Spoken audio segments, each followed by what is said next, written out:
बोलो जयकारा बोल मेरे श्री गुरु महाराज की जय।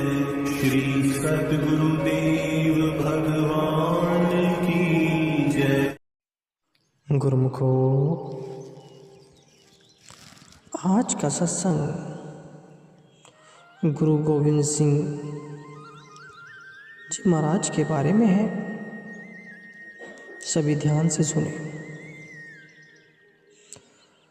जब सतगुरु महाराज जी बाबा बंदा सिंह बहादुर, जिनका पूर्व नाम भाई माधोदास था, वह अपनी कुटिया में ध्यान लगाए बैठे थे और उनके कुछ श्रद्धालु भी उनके आगे ध्यान समस्त बैठे थे। तो उनका एक श्रद्धालु भागकर उनके पास आया और कहने लगा कि महंत जी, हमारे डेरे पर कोई आया है जिसने हमारी डेरे की मर्यादा को भंग कर दिया है। उसने हमारे डेरे में यहाँ पर खाना बनता है, वहाँ पर बकरा पकाया है और वह आपके पलंग पर बैठ गया है जहाँ आप विराजमान होते हैं। तो उनमें से एक श्रद्धालु उठकर बोला कि इतनी हिम्मत किसने की है? जिसने भी ऐसा किया है उसे इसका नतीजा भुगतना पड़ेगा। और कहने लगा कि बाबा जी, उसे पलंग पर से गिरा के नीचे पटको और उसके बाद जाकर उससे उसका परिचय पूछना। तो भाई माधोदास कहने लगे कि उससे पूछूंगा नहीं, उसे ऐसे ही पलंग पर बैठे बैठे में यहाँ लेकर आऊँगा। अपनी शक्तियों के साथ उसे पलंग समेत यहाँ अपने सामने लेकर आऊँगा। लेकिन ऐसा नहीं हुआ और माधोदास जी को एक आवाज़ सुनाई दी जिसने कहा कि हे माधोदास, अहंकार के अंधेरे से निकलकर सच्चाई के आकाश में जा। तो यह वचन सुनकर माधोदास जी ने अपने सेवकों से पूछा, क्या जो मैंने सुना है वह तुम्हें भी सुनाई दिया? तो वे कहने लगे, नहीं महंत जी, हमें तो कुछ नहीं सुनाई दिया। और उसके बाद फिर आवाज़ सुनाई दी कि हे माधोदास, परमात्मा की आवाज़ केवल आत्मा ही सुन सकती है और आत्मा की आवाज़ केवल परमात्मा ही सुन सकता है। केवल मंत्र के साथ मन को शांति नहीं मिलती, मन को टिका करके रखना भी जरूरी है। आज तेरे सभी मंत्र तेरे काम नहीं आए। तो यह सुनकर माधोदास जी सोचने लगे कि मेरे डेरे में पहुंचने वाला कोई आम व्यक्ति नहीं है। तो जब भाई माधोदास अपनी कुटिया में पहुंचा तो उसने देखा कि सतगुरु महाराज जी उसके पलंग पर विराजमान हैं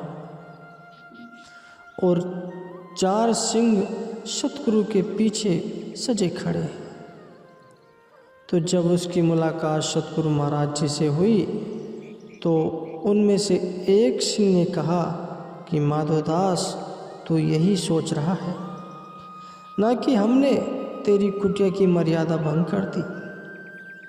तो यह सुनकर भाई माधोदास कहने लगे कि माफ़ करना महाराज, मेरे स्थान पर निर्दोष जीवों की हत्या हुई और अब यहाँ की मिट्टी उनके रक्त से लाल है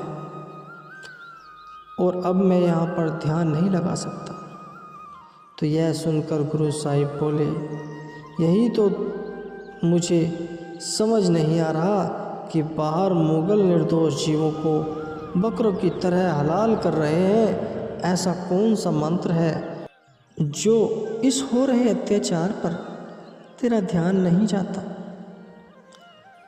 रजौरी का रहने वाला तू सभी सतलुज, रावी, व्यास, जमुना, गंगा, नर्मदा नदी पार करके गोदावरी के पास अपना डेरा डाला है।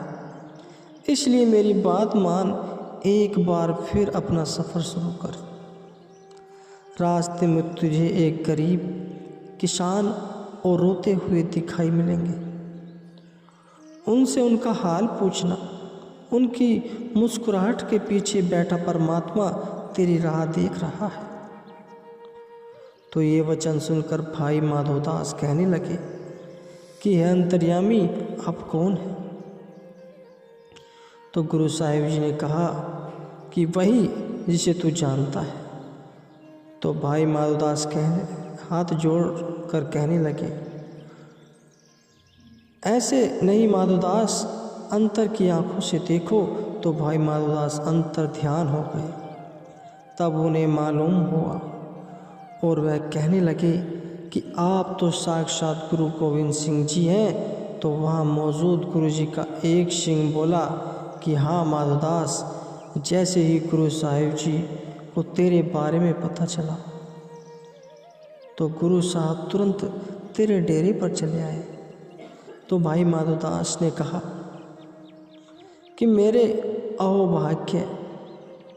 तो गुरु साहिब ने कहा कि अपने भागों को और जगा, तुम कर्मवीर हो और जिस कर्म के लिए तू इस धरती पर आया है उसकी कमान संभाल। तेरा स्वभाव तो शिकारियों वाला है। जालिमों के सताए हुए वह मासूम लोग उतने ही बेकसूर हैं जितने तेरे तीर से मरे हुए वह हिरनी के दो बच्चे जिन्होंने पैदा होने से पहले ही तेरे सामने दम तोड़ दिया था, जिनको तू तड़पाता हुआ नहीं देख पाया और तूने शिकार करना बंद कर दिया।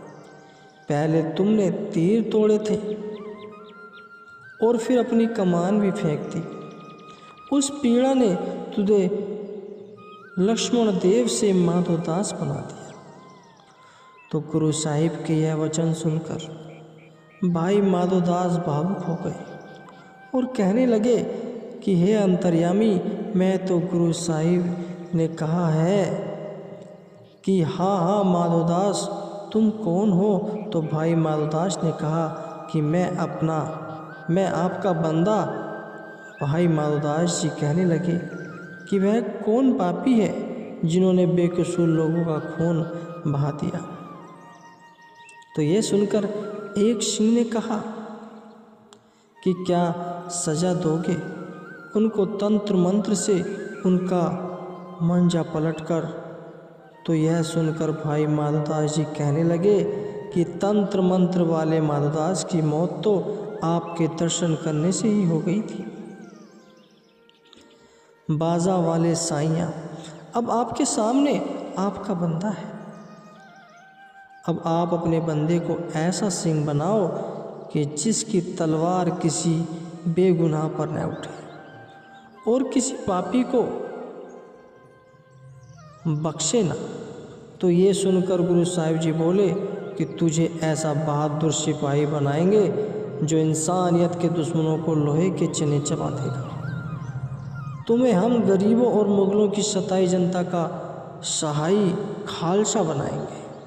इस प्रकार भाई माधवदास बंदा सिंह बहादुर बन गए, गुरु के सिख बन गए। गुरु भटकते हुए लोगों को सही राह दिखाने के लिए सही स्थान, सही वक्त और सही माध्यम में चुनते।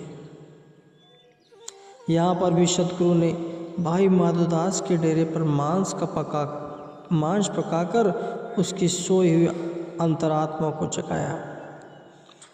गुरुजी ने भाई माधवदास को बताया कि किस तरह मुगल इंसानों को बकरे की तरह हलाल कर रहे हैं और तुम अपने ही अभिमान में जी रहे हो।